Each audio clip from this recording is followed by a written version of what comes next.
So guys welcome back to another blog. मैं हूं अजय और आप लोग देख रहे हैं राइड विद अजय। तो आज हम चल रहे हैं फटाफट से विनीत के पास। क्यों? उसने लिए एक नई बाइक, जो कि थंबनेल से आप समझ ही गए होंगे कौन सी बाइक है, किसका आप रिव्यू करने जा रहे हैं। तो हम जा रहे हैं विनीत के पास एक्चुअली रिव्यू करने उस बाइक का। 2 दिन पहले वो आया था बाइक दिखाने, बट उस टाइम पे मैं बिजी था, मुझे कहीं जाना था, तो इस वजह से उस दिन हम रिव्यू नहीं बना पाए। आज है संडे, मैंने उसको बोला था मैं 9 या 10 बजे तक तेरे पास पहुँच जाऊँगा। अभी 10:45 हो रहे हैं, फटाफट से निकलते हैं। बीच में रोड की तो कोई वीडियो नहीं बनाऊंगा मैं, सीधा यहाँ से चलते हैं विनीत के पास, वहाँ पे सीधा उसकी बाइक निकालते हैं, उसका रिव्यू करते हैं और मिलते हैं उसके रिव्यू के ऊपर। वहीं पे आपको बताऊंगा कौन सी बाइक है। आइए।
तो जी फाइनली हम लोग आ चुके हैं। फाइनली हम लोग पहुंच चुके हैं आफ्टर 45 मिनट की ड्राइव, क्योंकि ट्रैफिक था। तो आ चुका हूं मैं, बाइक खड़ी है पीछे, विनीत खड़ा है वहां पे, और हमने गली में ही बनाने का विचार किया है, क्योंकि पिछली बार जहां बनाया था व्लॉग वहां पे शायद कौन लेकर के जाए। अभी इसका ऑफिस भी है, मेरी तो छुट्टी है बट इसका ऑफिस है विनीत का, तो वरना एक साथ में जाता। तो चलिए कैमरा करता हूँ शिफ्ट और आपसे बात करते हैं इस बाइक के बारे में। तो जी बाइक है V-Storm SX 250cc। अभी इसके थोड़े से आप सिनेमैटिक्स इंजॉय कीजिए।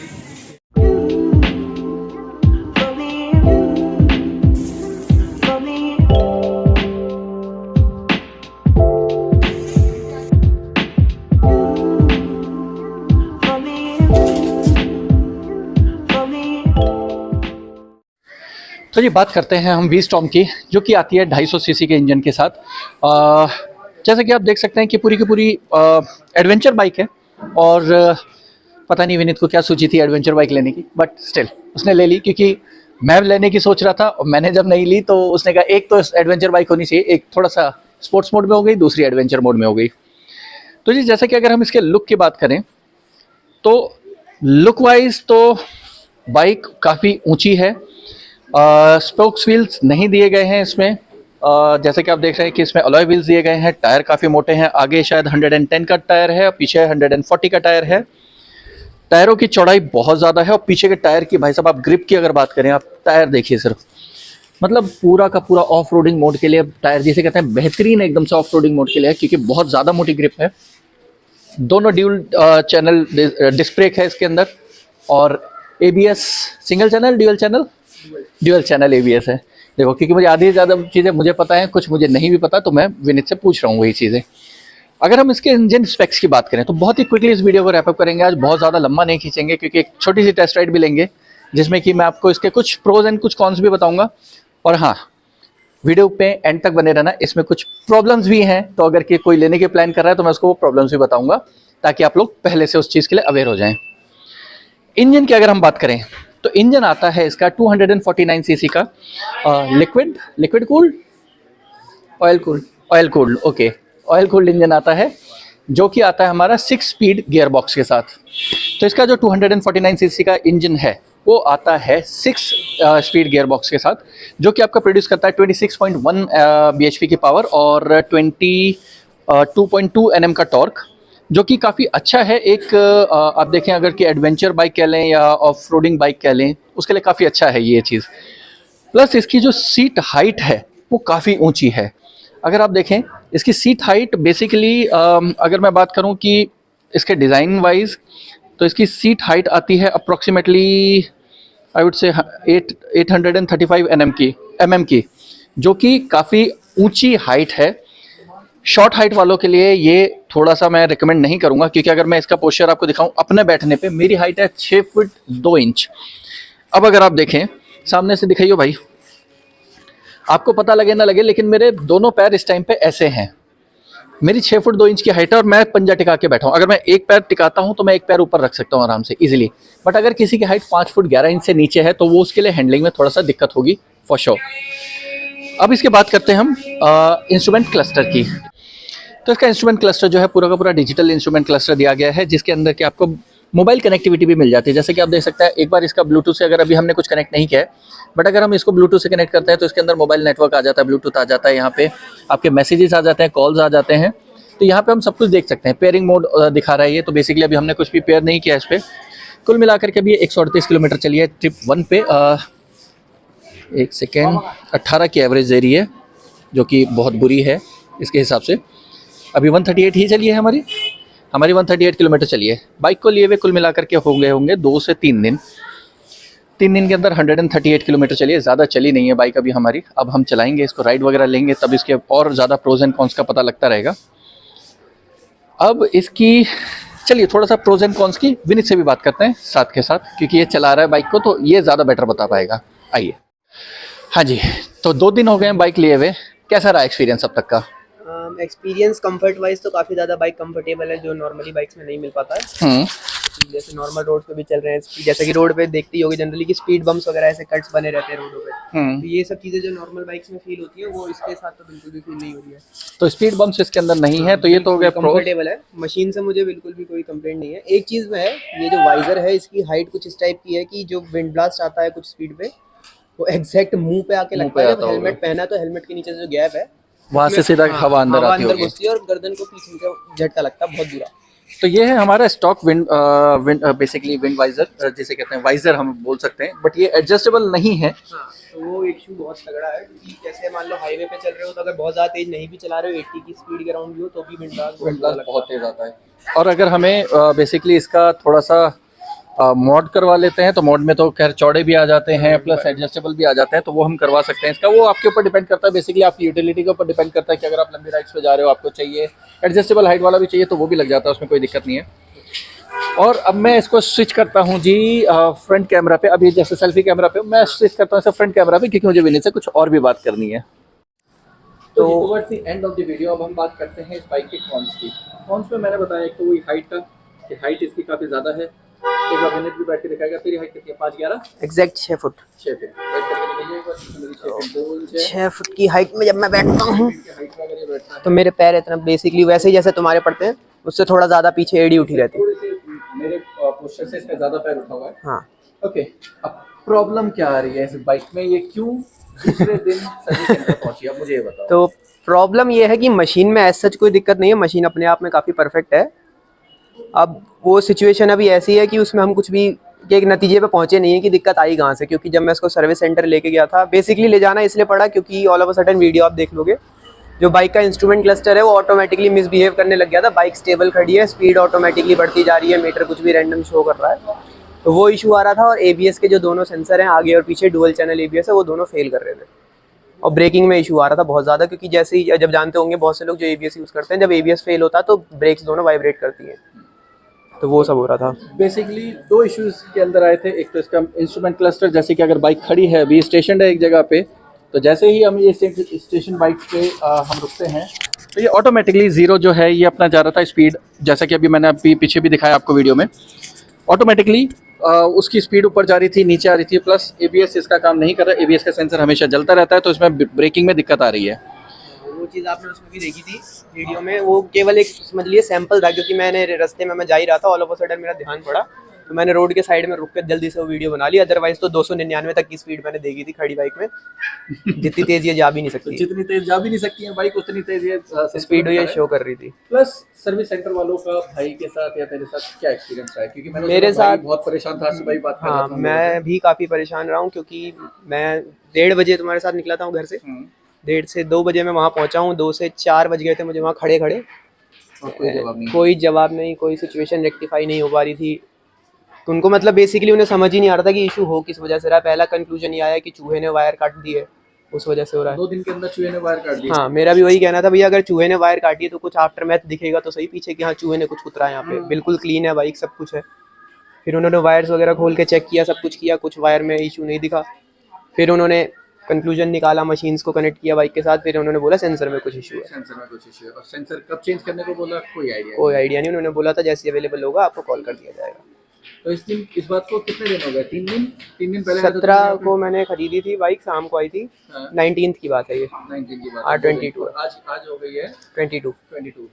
19 से लेके 22 तक कोई आंसर नहीं है कि कब तक होगा, कब तक नहीं होगा। नहीं, कोई भी आंसर इसका नहीं है। ईमेल वगैरह भी हम भेज चुके हैं।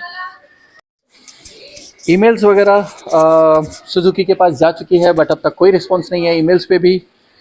आई थिंक देखते हैं आज या कल में जब भी कोई कॉल आए कि हाँ जी सेंसर आ गया है, सेंसर आ गया, चेंज करा लो, तो जा करके चेंज कराएंगे। बट आप एक चीज़ ये समझ सकते हो कि मैं भी समझ सकता हूँ, क्योंकि मैंने जब खरीदी थी मेरे भी 1 महीने के अंदर ये कितनी बार सर्विस सेंटर भागी थी। आप जा करके वीडियोस देख लीजिए, कितने मैंने इसमें वीडियो बनाए थे अपनी बजरंगी पे। बट टचवुड अभी ये बिल्कुल ठीक चल रही है। अभी इसकी भी वही हालत है। आई थिंक V-Storm 250 शायद बहुत ज़्यादा रोड पे मुझे दिखी भी नहीं है। शायद मुश्किल से 30 या 40 बाइक्स इनकी बिकी होंगी, बहुत ज़्यादा, क्योंकि 650 के सेगमेंट में भी इनकी बाइक्स आ रही हैं, बट 250 शायद ज़्यादा भी नहीं बिकी हैं। बट इसमें बिकते के साथ ही ये प्रॉब्लम हमें नज़र आई है, जो कि मैंने कई बार आप लोगों को बता दें। प्लस जब भाई ने ली थी ये, और लेने से पहले भी एक चीज़ बहुत ही स्ट्रिक्टली बोली गई थी सेल्स वाले को कि भैया हम बाइक लेने आ रहे हैं, डिलीवरी लेने आ रहे हैं, तो बाइक को पूरी तरह से रेडी रखना, पूरी टेस्टिंग वगैरह जो भी कुछ आपको करना है टेस्टिंग वगैरह करके रखना, सब कुछ चेक करना। अब उनको ये सारी चीज़ें देखनी चाहिए थी, बट नहीं देखी गई और बाइक वैसे ही डिलीवर कर दी गई है। अब हमें इशू आ रहा है, इशू हम फेस कर रहे हैं, सर्विस सेंटर वालों का कोई रिस्पांस नहीं है, सेंसर कब आएगा कुछ पता नहीं है। देखते हैं जी, जब सेंसर आएगा तब की तब देखी जाएगी। अब ये काम करते हैं, आपको एक राइड पे लेके चलते हैं छोटी सी। चलिए मिलते हैं GoPro पे।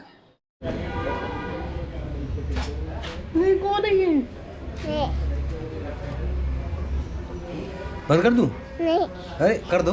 नहीं छूना नहीं, खराब हो जाएगा मामा कैमरा। हेलो करो उसमें, hello, like, share, subscribe. Hello नारिया सब्सक्राइब बोल दो, like, share and subscribe my channel. नहीं छूते नहीं उसे, ऐसे करो, like, share, subscribe my channel. Subscribe ना तो ये तो ना हो गए। अब हाँ यार, ये थोड़ा सा टेढ़ा है एंगल इसका। चलो जी, विनीत चलाएगा मेरी, मैं चलाऊंगा विनीत की, और चलते हैं अब इसका टेस्ट राइड लेते हैं। एक छोटी सी टेस्ट राइड होगी, यहाँ से घर तक की है अपने दूसरे वाले। और सबसे पहला तो जो ऑफ रोडिंग बाइक के लिए टेस्ट होता है, इसका साइड स्टैंड का वही टेस्ट करेंगे हम, ऐसे चलेंगे। चलो, इसके बाद इसका अब दूसरा टेस्ट होगा। एंगल ऊपर लेना पड़ेगा मुझे कैमरे का। अब करेंगे हम। अच्छा, एक चीज़ और है इसके, आप सीधे इसको ऑन नहीं कर सकते, भी न्यूट्रल पे है, बट ये स्टार्ट नहीं हो रही। क्लच दबाऊंगा, सेल्फ लूँगा, हो गई। चलिए छोटी सी ऑफ रोडिंग करेंगे और फिर चलेंगे। ये देखिए 0 है, स्पीड अभी भी 0 दिखा रहा है। स्पीड 0 पे स्टैग्नेंट है, देख स्पीड अटकी हुई है 0 पे। मीटर अटक चुका है। अच्छा, ABS की लाइट भी ऑफ नहीं हो रही है, मीटर 0 पे अटक चुका है। चलिए थोड़ी सी ऑफ रोडिंग करेंगे यहाँ पे पार्किंग एरिया में, हल्की सी। क्या ही ऑफ रोडिंग है, कितनी सी जगह पे है।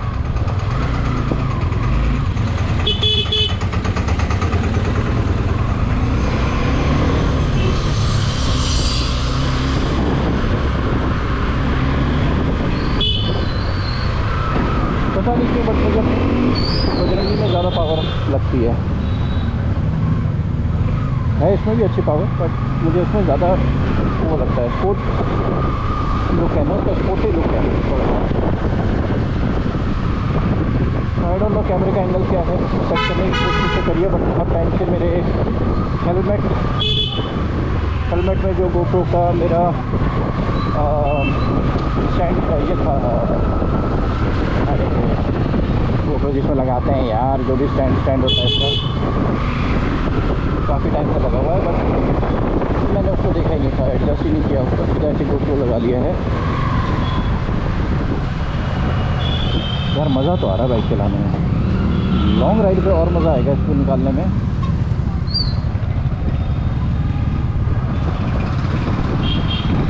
क्योंकि हाथों की पोजीशन बहुत ज़्यादा कंफर्टेबल है, एंड 250 सीसी है, और इसके अंदर वो नहीं है आपका, क्या कहते हैं, सॉरी भूल गया था मैं, लिमिट को देखने लगा था पीछे, आ गए हम वैसे अपनी गली में। इसमें